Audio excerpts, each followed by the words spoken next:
Running માટે કેવા shoes best રહેશે? તો એમાં જે કહેવાય કે રનિંગ માટે તમે શૂઝ પરચેસ કરો તો 3 વસ્તુ ખાસ એમાં ધ્યાનમાં રાખવાની છે.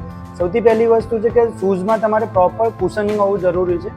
સેકન્ડ વસ્તુ છે કે રનિંગની જે નીચેનો જે સોલ કહેવાય એમાં પ્રોપર ગ્રીપ રહેવી જોઈએ. થર્ડ વસ્તુ છે કે તમારા જે લેગ છે એમાં પ્રોપર ફિટ થવું જોઈએ. કુશનિંગ પહેલી વસ્તુ જે કીધું, કુશનિંગ છે એના માટે કે જ્યારે આપણે રનિંગ કરીએ છીએ તો આપણા બોડીનું ટોટલી વેટ જે કહેવાય આપણા પગના પંજા ઉપર પડે છે.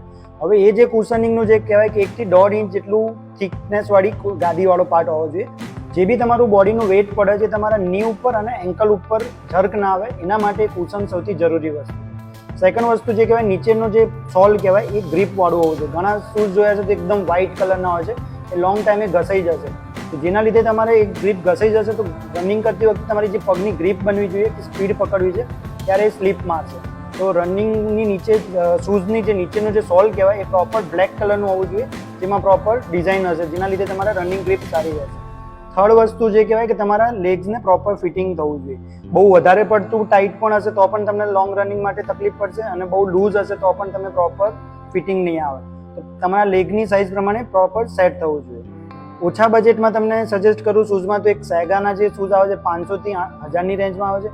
એનાથી ઉપર જાઓ છો તો ડીકેથલોનના જે રનિંગ શૂઝ છે 1000 થી 1500ની રેન્જમાં છે. અને એનાથી ઉપર જાઓ છો તો કોઈ પણ સારી બ્રાન્ડ છે, એડિડાસ છે, નાઇક છે, રીબોક છે, કોઈ પણ ચૂઝ